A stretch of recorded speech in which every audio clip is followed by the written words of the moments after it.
CiC's monthly webinar, and this one is called How to Love Life. And I think it's particularly relevant subject at this time of the year where we're heading into winter and nights are closing in, and feels like hopefully this will be an inspiring session that we can enjoy. So my name's Kathy Watts. I'm a therapist with CiC, that's Counselling in Companies. And I'm personally really passionate about discovering more about how human beings can become all that we can be. And that very much includes myself. So today's theme is that this precious life that we each have is actually an extraordinary gift. But so often we lose sight of that, weighed down with the trials and tribulations of the daily grind. So in this session, we will explore ways of gaining a clearer perspective on life itself, of seeing it for the miracle that it really is, and of reaping the benefits of enhanced appreciation and gratitude. And also of understanding the vast opportunity for growth that life's immense and inevitable challenges can bring to us. So I'm aware that we're coming to the end of National Grief Awareness Week in the UK. And so whilst this seminar is very much about loving life, I do appreciate, that for anyone recently bereaved, that can seem like a huge ask. Oh, sorry about that. I don't know what. So, just bear with me a moment. Sorry, a little interruption from my phone there. So that this can seem like a huge ask, and that really to encourage you, especially anyone recently bereaved, to just take from this seminar what is of value for you at this time. So I'd like to start by getting to know you a little and asking you a question about how you feel about being alive. How you feel about being alive. And maybe you could put that in the chat. I know that's quite a profound question to start with, but just in a simple couple of words, how are you feeling about just being alive? If you include your name, I'll attempt to read that out. So Joanna, grateful, thank you. Otherwise, if you private message me, I won't read your name out. And Stelina as well is grateful for being alive. Yes, Olga too. Sharon as well. Blessed, Carol, Rob, Sally, grateful, Richard. So fantastic, Imelda appreciating her good health. So that's wonderful that people are feeling so positive about being alive, because actually there can be some really huge challenges. And okay, so Lauren, wish I felt as positive as everyone else. And Fiona as well, it's a blessing, but have lost 2 friends and was wishing they'd be here. Absolutely. So on to the first slide. I want to start at the beginning, as we all came into this world, and to just go back to basics, really, about what an extraordinary phenomenon it actually is, that we were born, that we exist, that we breathe, we have a life, and an amazing potential. And in terms of science, extraordinarily, we're actually 99% made up from just 6 elements: oxygen, nitrogen, hydrogen, carbon, calcium and phosphorus. My goodness, who would think, eh? And also the fact that we're actually about 70% water. That's what we consist of. And yet, we talk, we walk, we love, we hate, all these things, and this incredible consciousness that we have as a human being, to be able to observe ourselves, to be mindful, to self-reflect, and that this human capacity for self-awareness is a unique trait, and it's the thing that differentiates us from all other animals. But I'm wondering sometimes, I do wonder what use we really make of that, if there's a more potential with self-awareness than perhaps we, make use of. So we do need to look at the challenges because, as somebody's already pointed out, some really challenging things can happen to us as human beings, and not just could, but actually are fairly inevitable. Sickness, for example, I mean, both mental health and physical health can fail. And that this COVID pandemic, has reminded us, I think, how vulnerable we actually all are, and has caused quite a few issues, not just with physical health, but with mental health as well. And I don't know about you, but I'm getting to that age where I'm definitely starting to appreciate, that my body is starting to slow down and stiffen up, and that actually this is irreversible. And, that's not a particularly pleasant prospect. And then, the ultimate fate, of course, that awaits each one of us with no possible escape. And I'm wondering, in a way, also about, not just loss of friends, loss of family, loss of other people through death, but sometimes loss of relationship can be so devastating for people.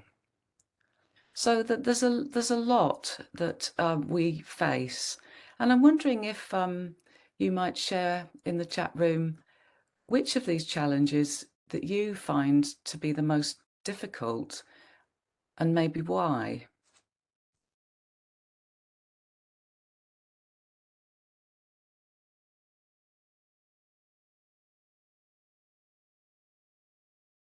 They're quite challenging questions, I know.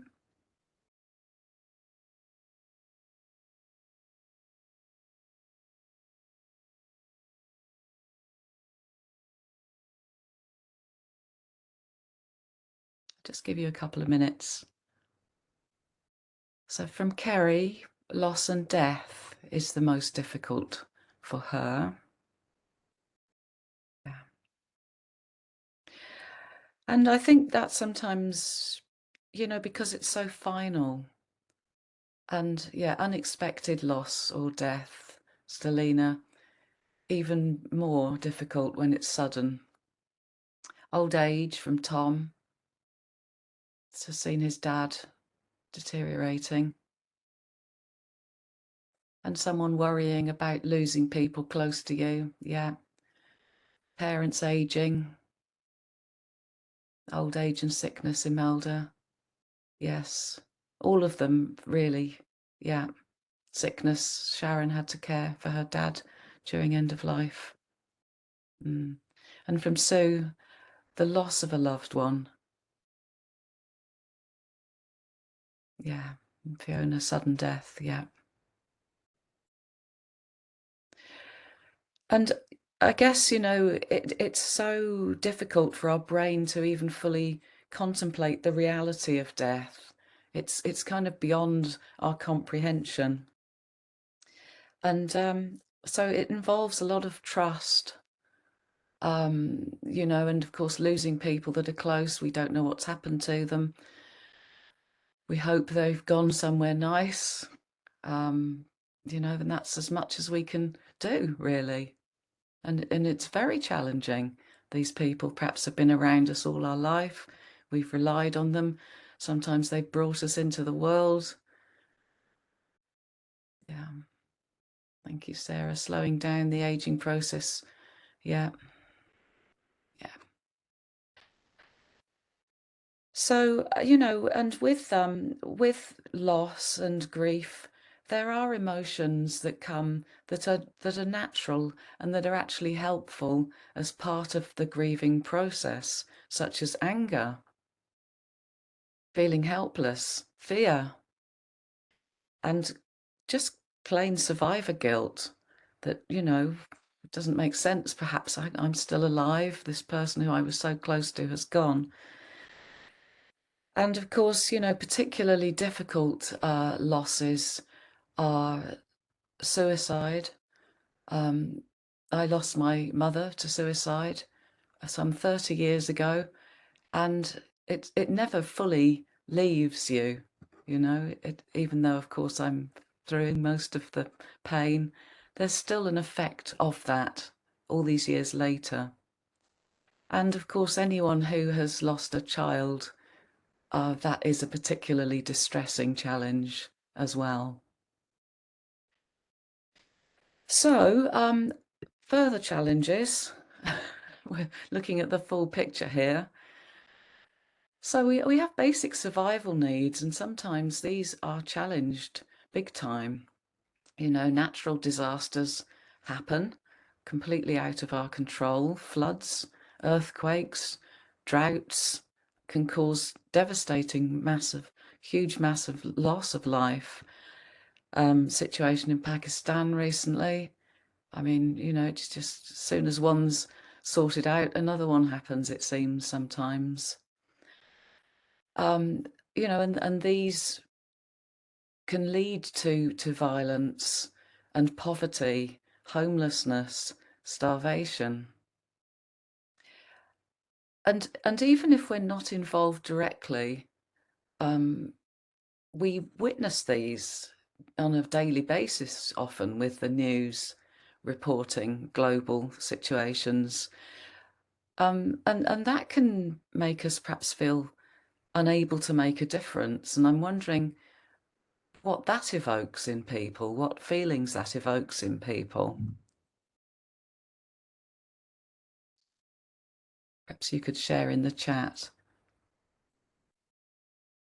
The uncertainty surrounding death and accepting that it will happen one day, Jill.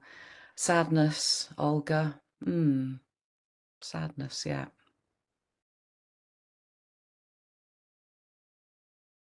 And I'm thinking, in a way, anger at times, Dominic, yes. Okay, and Imelda, a need to give something back, help where you can, yes. That's an interesting one, MB. Feeling bitter towards people with money. I can see, yeah, how that could happen. Helplessness, Lauren. Empty, Stelina. Yeah. So, yes, it's a difficult situation. And helplessness sometimes, hopelessness, Lauren. And yes, sometimes hard to know what we can do for the best. And okay, so to complete the picture, we have additional social challenges. Most of us will have at some point in our life have experienced perhaps excessive demands from others, perhaps even, to the extent of bullying, which so often starts at school and does unfortunately extend into the workplace all too often. This perceived need to succeed, to become somebody, as if, the fact of just merely being alive and existing isn't enough, that we need to somehow make ourselves something into something.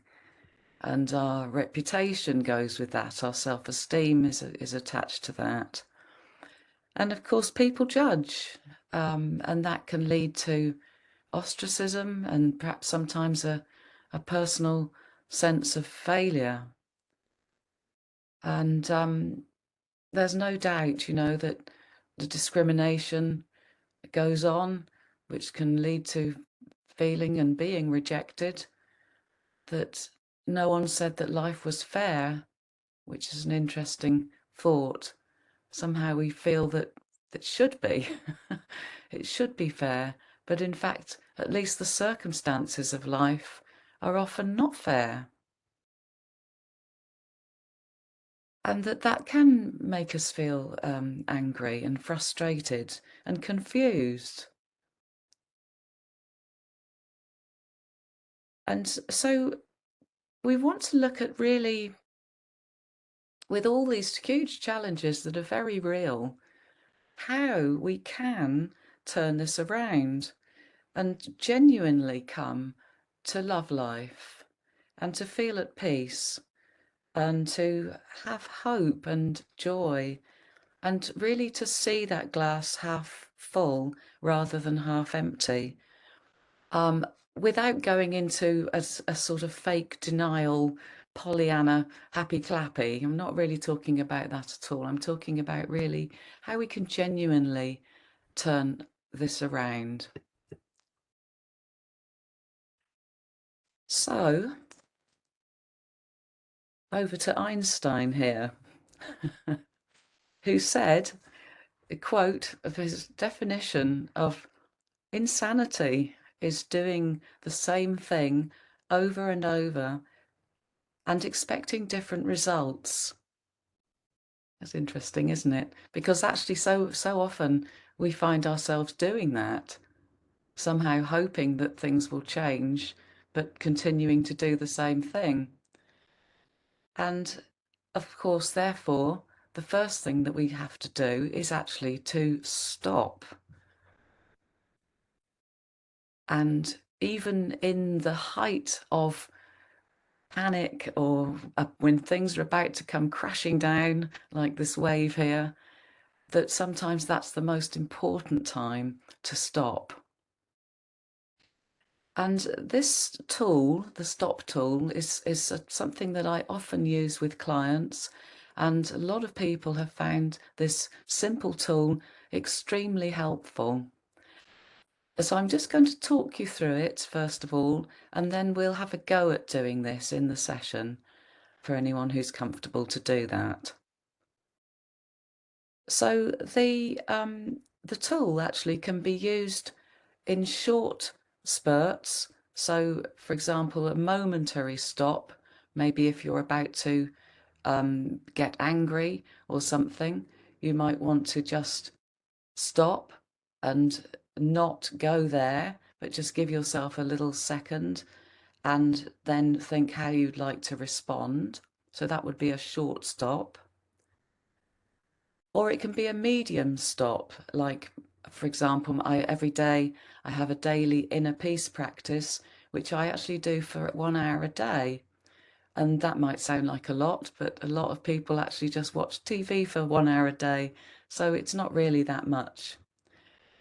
And I find that extremely helpful to take that medium stop every day. Or it could be longer, a longer stop, maybe a 2-week holiday or perhaps a spa retreat. Or it could even be a really lasting lifetime stop, which would involve perhaps reframing our beliefs and perhaps even after trauma, maybe some really post-traumatic growth might be possible. So this stop tool is about reconnecting with yourself.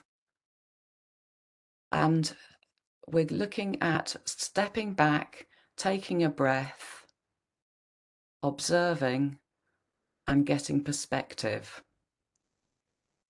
So stepping back, taking a breath, observing, getting perspective. Maybe some of you have come across this before, I don't know. Anyway, I've pulled some slides together to help it sink in before we actually try to practice this. So the first one, step back. Now, quite often we don't think about this until we're really right on the edge of the cliff, and actually we're in quite a precarious situation. And so the first thing that we need to do is actually literally to step back and to pull ourselves either into a physical safe space or a mental safe space. Just simply to step back. Okay. Next thing, take a breath. So important. Such a wonderful, natural, helpful tool that we have. Take a breath, or 5 or 50, however many are needed. And this really helps us to relax the brain and the body and opens the heart, and it helps us to start letting go and loosening our grip. Okay. Now then, we can observe. And we're talking primarily about observing ourselves. Socrates, in his wisdom, came up with this little phrase, know thyself. But then it's a really interesting thing to look at oneself and realize that actually there are different parts to us. Maybe, you know, we have a mind, we have a heart, and which part should I focus on? And Carl Jung, the famous psychologist, talked about the shadow side. What is that shadow side? And probably you've already noticed, you know, that we each have a part of ourselves that's not helpful, that we can self-sabotage. And in CBT, if any of you come across this in cognitive behavioral therapy, we call it the harsh inner critic, because there's a part of ourselves that really judges us in a very severe manner, and, you know, puts us down and destroys our confidence. And this is also known as the gremlin, and sometimes people can actually picture a little gremlin sitting on their shoulder whispering nasty, unhelpful things to us. And if we listen to that, it can be extremely unhelpful. And this is the negative side of me. So to become aware of that, to observe what's going on with us is part of this stop tool.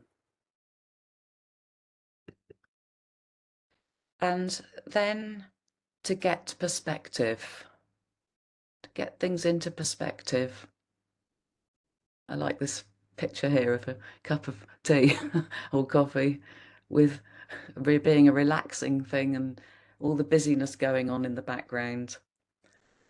And this is really about, the perspective is about accessing our inner wisdom and giving ourselves a chance to take the space to contact that part of ourself.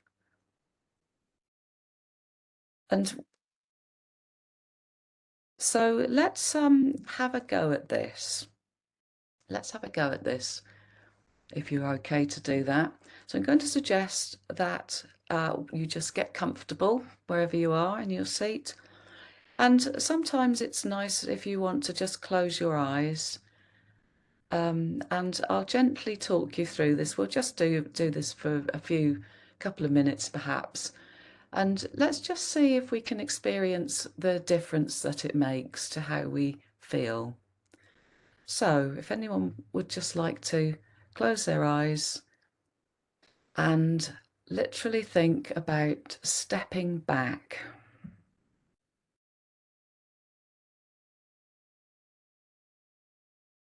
So I'll give you a little few moments of silence here. Stepping back from whatever it is that's been weighing down on you. Just finding that space within yourself. And now taking a nice deep breath, a nice long, slow, full breath in through the nostrils and hold, and then release through the mouth, letting all that tension drop away, allowing the stress to be released. And then another one.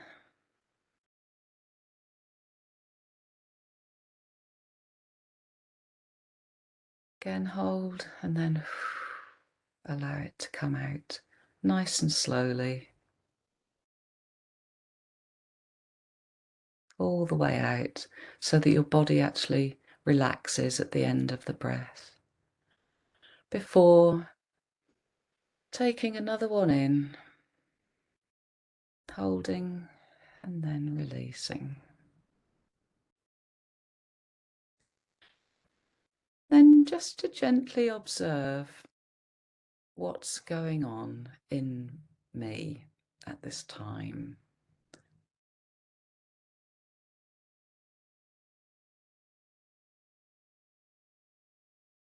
Do I have a busy brain that's chattering away in the background?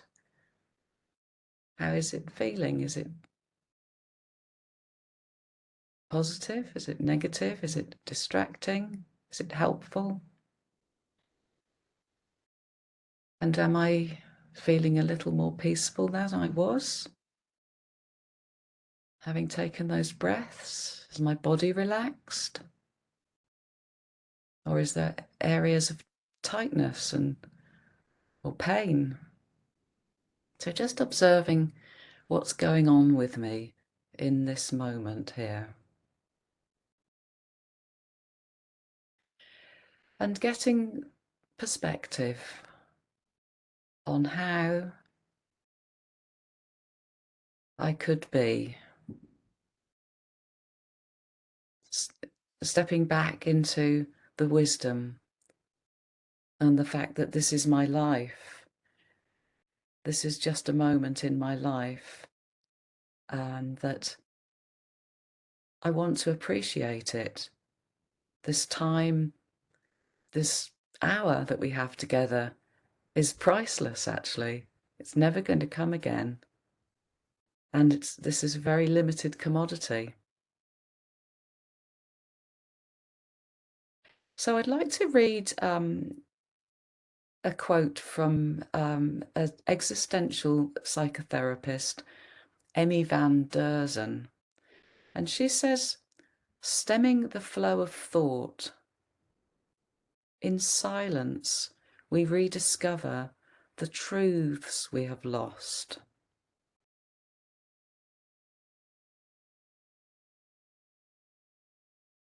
And so often when we look at stress, it's because we're trying to control something that's actually outside of our control. And so understanding what I can control and what is not possible for me to control, gaining perspective and seeing things through a more clear lens can be so helpful in terms of helping us to love life. And I'd like to quote from another existential psychotherapist here, Viktor Frankl, who I'm not sure that he's even still alive, possibly not now, but he spent 3 years in a concentration camp in World War II. And he came up with this quote: when we are no longer able to change a situation, we are challenged to change ourselves. And I think this is a very profound piece of wisdom that we can come back to again and again, because so often we do end up struggling to change a situation that actually is beyond our control, but we can change how we relate to it, including life itself.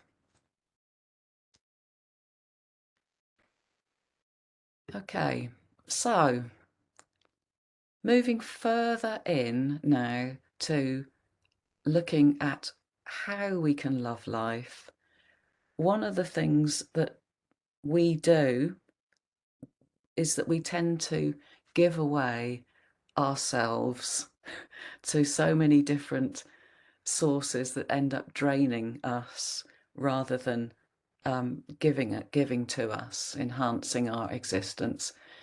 And so in a way, it's about reclaiming my own existence, reminding myself that actually this is my time, and to look at these deep questions of who am I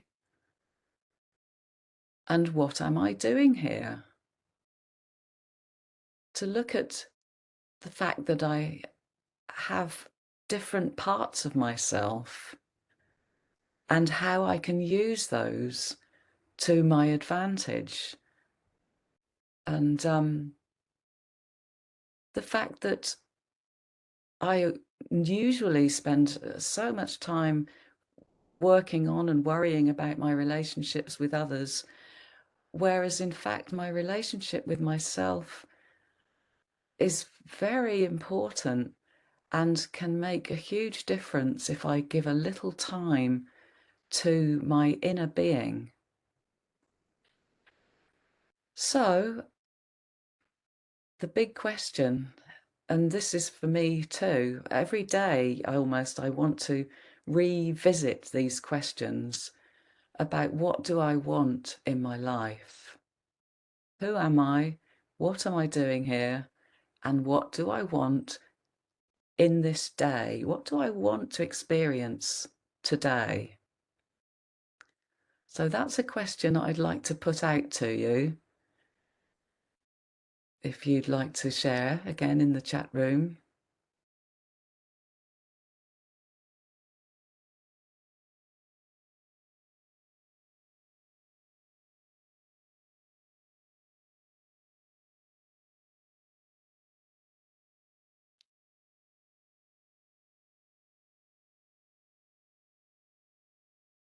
Give you a couple of minutes to think about that, because they're very profound questions actually, and most often we don't go there, too caught up in the busy.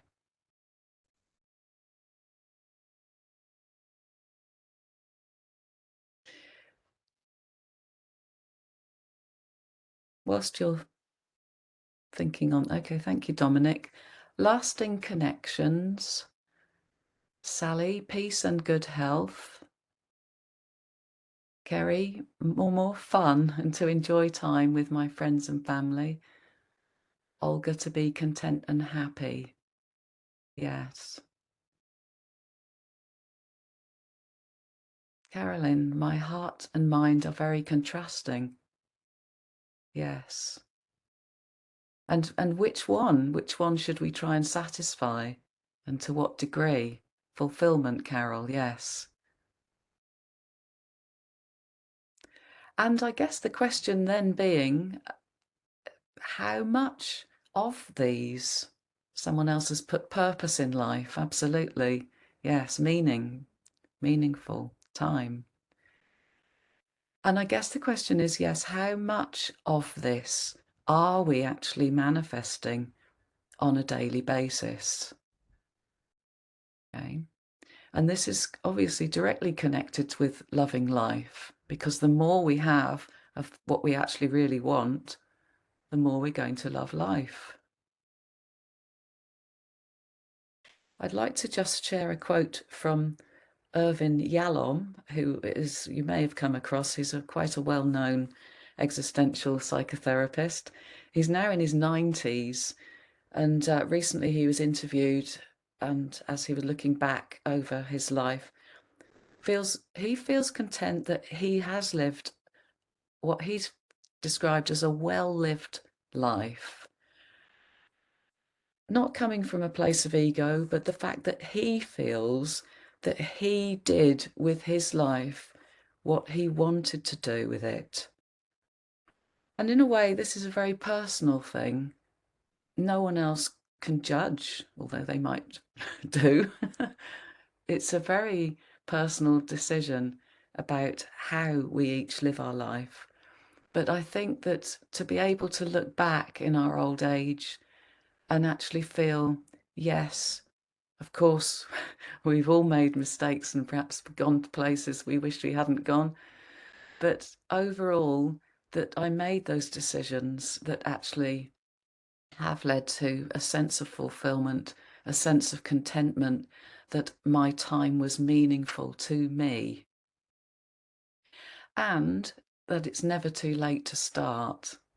Never too late, even if it's only a few weeks left of life. Actually, Yalom in one of his books talks about this time that he had with a patient in an end of life who found immense meaning in those last few weeks of his life that made it feel all worthwhile.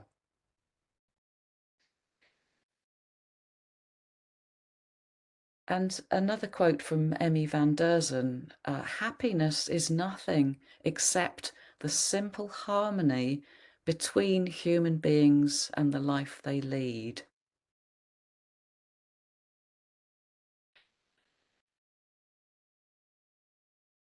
This is interesting. Yalom goes on to say, that living safely is dangerous. That's an interesting quote. Living safely is dangerous. And that the more unlived your life, the greater your death anxiety. And this has been researched and proven to be the case, that the more unlived your life, the greater your death anxiety. So that by trying to stay safe and perhaps missing opportunities, that actually we end up with more anxiety.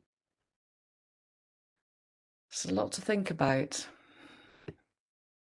Do feel to put your comments in as we go, even though there may not be a specific question. So, the next slide, choose.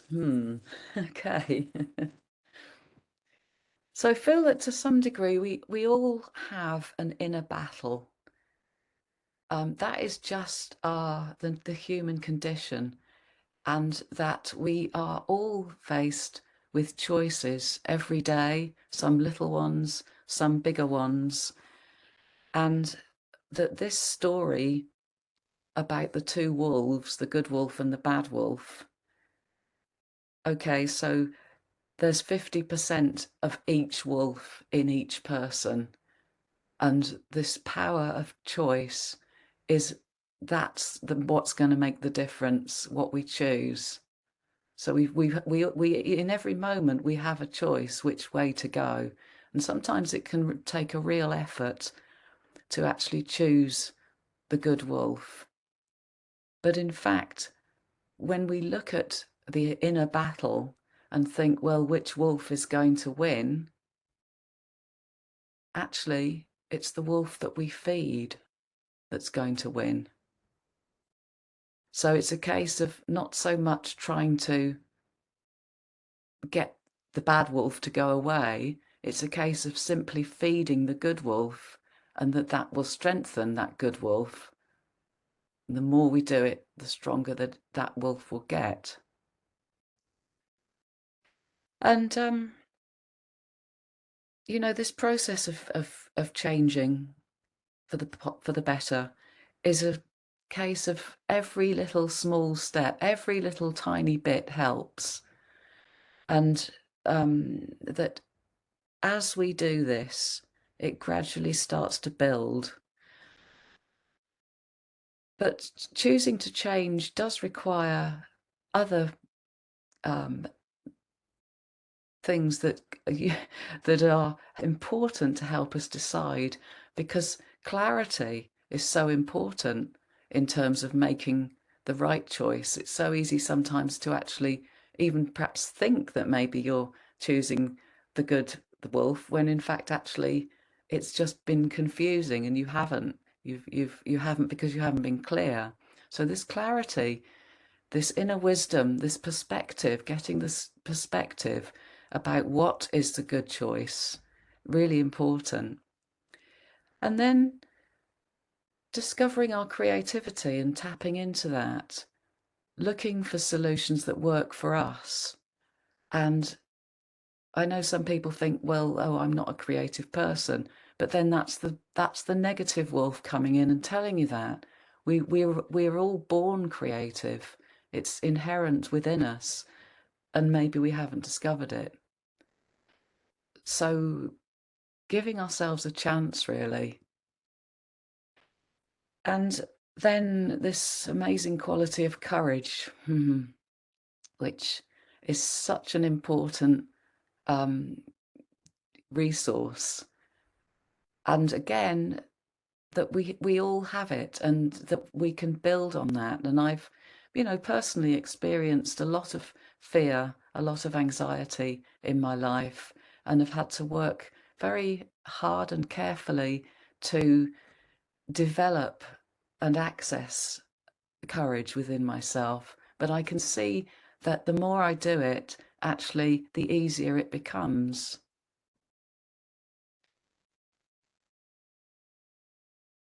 So there are resources available to help us um, with this journey.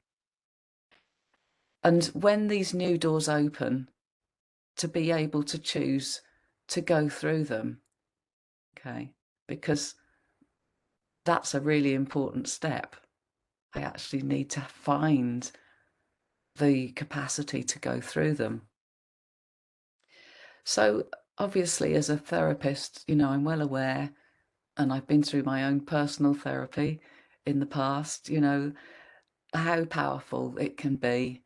And of course, we're going to, recommend that you make use of our resources here at CiC, our helpline, and, when there's a particularly difficult problem, perhaps to request, our therapeutic help. And but there's also other resources, including many different courses about personal development and self-discovery. And I wanted to share with you this particular course, which is called the Peace Education Programme, because it's something that I have found particularly beneficial, to the degree that I'm actually going to be running a free course in the new year, online. And you're welcome to consider, even if you'd like to perhaps show an interest in that. I'll give you details later. Because what I've discovered from this is that we do have these really valuable inner resources that we can tap into. And this particular course looks at each of these 10 qualities in turn, one per session, of peace, inner peace, appreciation, inner strength, self-awareness, understanding, dignity, choice, hope, and contentment. And when we find that we actually have access to all these different things that can help us, definitely life starts to look brighter, and it can make a really profound difference. So I'll give you a little more information about that in just a moment, but I wanted to just come to the final slide here, which is reminding ourselves to be kind, to come from a place of kindness, not just to other people, but most of all to ourselves. And then to actively remember to enjoy, to build in things to our daily life that we enjoy, the value of that, and that will lead to loving life. And so I want to come back to the original question that we started with today, which is about how I feel about being alive, and that perhaps, I mean, many of them were positive to start with, which was fantastic, but maybe having focused on this subject, we can see that actually there's even more that we can do to actually help how we could feel about being alive. So if you'd like to share any thoughts on that subject in the chat, please do.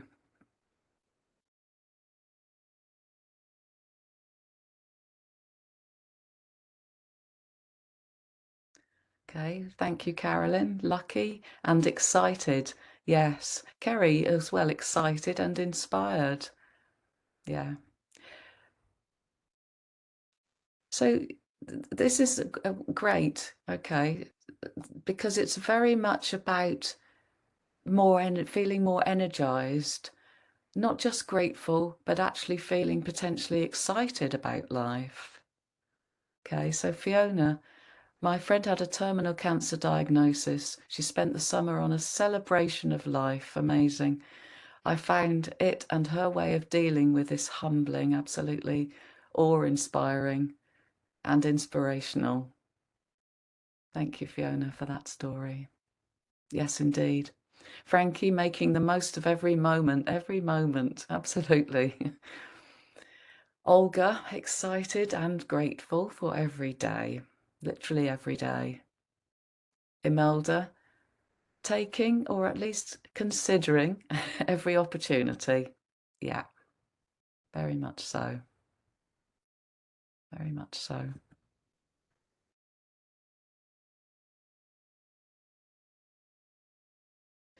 Okay, so I want to actually share with you the resources for today's session. And the existential psychotherapists that I've mentioned, Yalom, Van Derzen, and Frankl, fantastic work. There's lots of stuff on the internet or books that you can find if you're interested in this subject. So those are the names for those psychotherapists. And I wanted to just put a few popular personal development courses around.